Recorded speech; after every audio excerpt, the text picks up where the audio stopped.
వీక్షకులందరికీ నమస్కారం.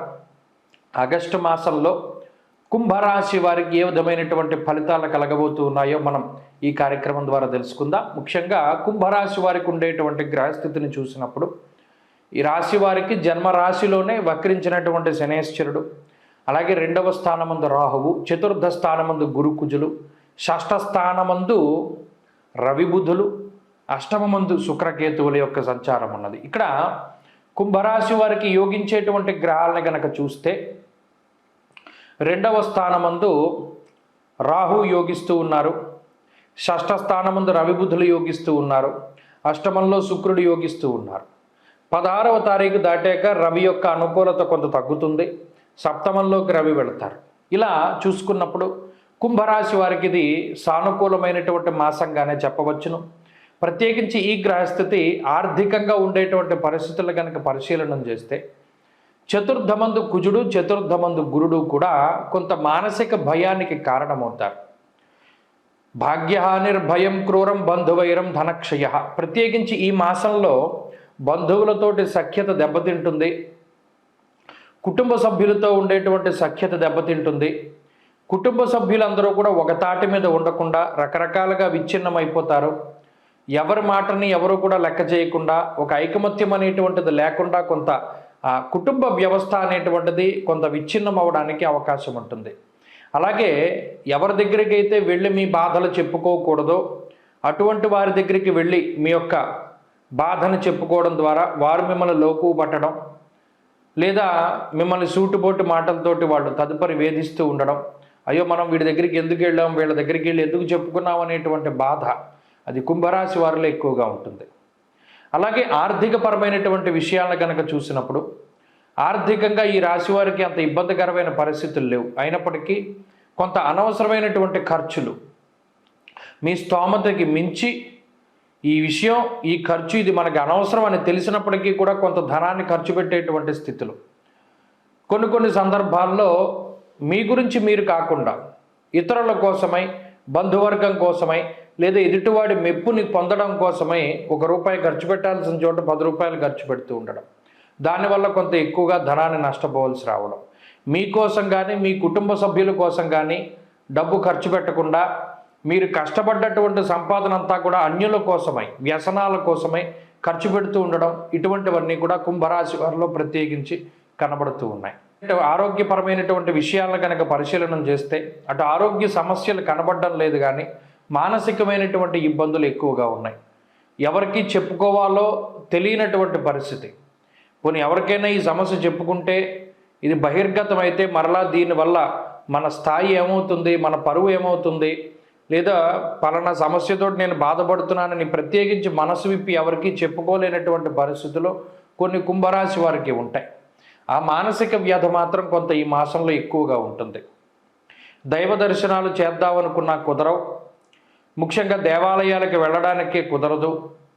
ప్రత్యేకించి ఏదైనా నియమనిష్టంతో ఉపవాసం చేద్దామన్నా కూడా శరీరం సహకరించదు, మనసు స్థిరత్వం ఉండదు, ఏకాగ్రత ఉండదు, ఎప్పుడు ఏదో ఒక రకమైనటువంటి ఆలోచన ఉంటుంది. దీనివల్ల ఒక చోట దృష్టిని కానీ ఒక చోట ఏకాగ్రతను కానీ నిలపలేకపోతారు. ఎప్పుడైనా ఏదైనా ఒక పని చేయాలంటే మీ సొంత ఆలోచన మీద వెళ్లకుండా ఎప్పుడు పక్కవారి యొక్క ఆలోచనల మీద ముందుకు పోతూ ఉంటారు. దానివల్ల సరైనటువంటి స్థాయిలో మీకు సాటిస్ఫాక్షన్ ఉండదు. ఈ పని నేను చేశాను, నా వల్లే అయింది అనేటువంటి సాటిస్ఫాక్షన్ లేకుండా ఇతరులకి ఆ క్రెడిట్ అంతా కూడా వెళ్ళిపోతూ ఉంటుంది. అలాగే ఈ మాసంలో ఉద్యోగ వ్యాపారాలకి సంబంధించినటువంటి విషయాలకు వస్తే ఉద్యోగం సజావుగానే ఉంటుంది. ఆకస్మికంగా వచ్చినటువంటి ఒడిదుడుకులు ఏవైతే ఉన్నాయో వాటిని తట్టుకుని నిలబడగలుగుతారు. మీకు సరైనటువంటి సమయానికి సహాయ సహకారాలు అందగలుగుతాయి. ప్రత్యేకించి ప్రభుత్వ ఉద్యోగం చేసేటువంటి కుంభరాశి వారి మీద కొంత నీలాపనిందలు రావడానికి అవకాశం ఉంటుంది. శత్రువుల యొక్క దాడి అధికంగా ఉంటుంది. స్థానచలనము, ఉద్యోగ మార్పుకే చేసేటువంటి ప్రయత్నాలు కొంత ఆలస్యంగా ఫలితాలను ఇస్తూ ఉంటాయి. స్థిరమైనటువంటి ఉద్యోగం కోసం చేసేటువంటి ప్రయత్నాల్లో కొంత జాప్యం అధికంగా ఉంటుంది. వ్యాపార పరంగా కుంభరాశి వారికి ఇది మిశ్రమమైనటువంటి కాలము. వ్యాపార విస్తరణకి ఇది మంచి సమయం కాదు. వ్యాపార పరంగా లాభానికి అయితే అవకాశం ఉంటుంది, అంటే ఆదాయం వచ్చేటువంటి స్థితిగతులే కనబడుతూ ఉన్నాయి. ఇక స్త్రీలలో ప్రత్యేకించి ఈ గ్రహ సంపత్తి కొంత మానసిక స్థైర్యానికి అవకాశాన్ని ఇస్తుంది. ఎప్పుడూ లేనటువంటి విధంగా కొన్ని పనులు భుజం మీద వేసుకుని ముందుకు వెళతారు. గృహిణులు ప్రత్యేకించి కొన్ని ప్రత్యేకమైనటువంటి సేవా కార్యక్రమాలు చేపడుతూ ఉండడం, అలాగే కొన్ని ప్రత్యేకమైనటువంటి తీర్థయాత్ర సందర్శనం చేస్తూ ఉండడం స్త్రీలకి సాధ్యమవుతుంది. అలాగే ఉద్యోగ వ్యాపారాలు చేసేటువంటి స్త్రీలు కొంత లాభపడడానికి అవకాశం ఉంటుంది. ప్రత్యేకించి ఉద్యోగంలో శాలరీ పెరగడానికి, పదోన్నతులకి అవకాశం ఉంటుంది. కుంభరాశి వారు ఈ మాసంలో మరింత అనుకూలమైనటువంటి ఫలితాలను సాధించడానికై ఎక్కువగా సర్పసూక్తంతో సుబ్రహ్మణ్యేశ్వర స్వామి వారికి ఆరాధన చేస్తూ ఉండడం చెప్పదగినటువంటి సూచన. సుబ్రహ్మణ్య ఆలయంలో మంగళవారం దీపారాధన చేస్తూ ఉండడం మంచి ఫలితాలకి అవకాశాన్ని కల్పిస్తూ ఉంటుంది. అలాగే లక్ష్మీ నరసింహస్వామి వారి యొక్క స్తోత్రము, సుబ్రహ్మణ్య భుజంగ స్తోత్ర పారాయణాదులు ఈ మాసంలో మంచి ఫలితాలను ఇస్తాయి. స్వస్తి. జూలై 16వ తారీఖు నుండి దక్షిణాయనం ప్రారంభమవుతుంది.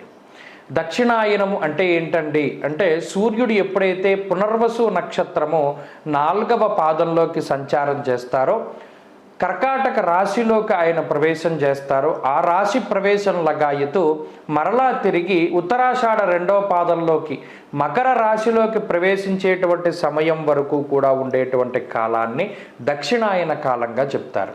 దక్షిణాయనము అంటే దక్షిణ అయనము, మనకి రామ అయనము అంటే రాముడి యొక్క ప్రయాణమని, అలాగే ఉత్తరాయణము దక్షిణాయనము అంటే సూర్యుడి యొక్క గమనాన్ని తెలియజేస్తాయి.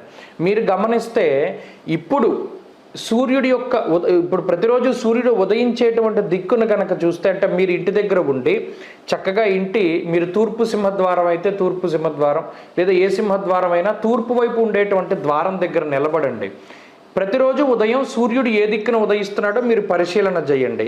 ఈ దక్షిణాయనం ప్రారంభమయ్యే దగ్గర నుండి పూర్తయ్యేంత వరకు గనక మీరు పరిశీలన చేస్తే, తూర్పు ఇలా మీ ఎదురుగుండా ఉన్నట్టయితే సూర్యుడి యొక్క ఉదయించేటువంటి స్థితి మారుతూ ఉంటుంది. అంటే ఈ దక్షిణం వైపు ఆయన ప్రయాణం చేస్తాడు. భూమి యొక్క కదలిక మాదిరిగా ఉంటుంది. ఎప్పుడైతే మరలా ఉత్తరాయణం ప్రారంభమవుతుందో ఆయన మరలా ఉత్తరానికి వెళ్ళిపోతూ ఉంటాడు. ఈయన ఉత్సాహానికి కారకులు, ఆరోగ్యానికి కారకులు. అలాగే జీవితంలో మనం ఏది సాధించడానికైనా సరే రవిగ్రహం చాలా ముఖ్యం. గ్రహరాజు అయినటువంటి రవి ఆయన ప్రతికూలంగా ఉన్నప్పుడు ఆరోగ్యపరంగా కొన్ని చికాకుల్ని కలగజేస్తారు.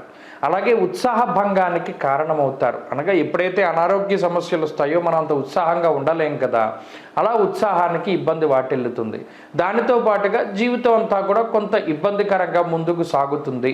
అంత ఆశించినటువంటి స్థాయిలో ఉండదు అనేటువంటి విషయాన్ని మనం దృష్టిలో పెట్టుకోవాలి.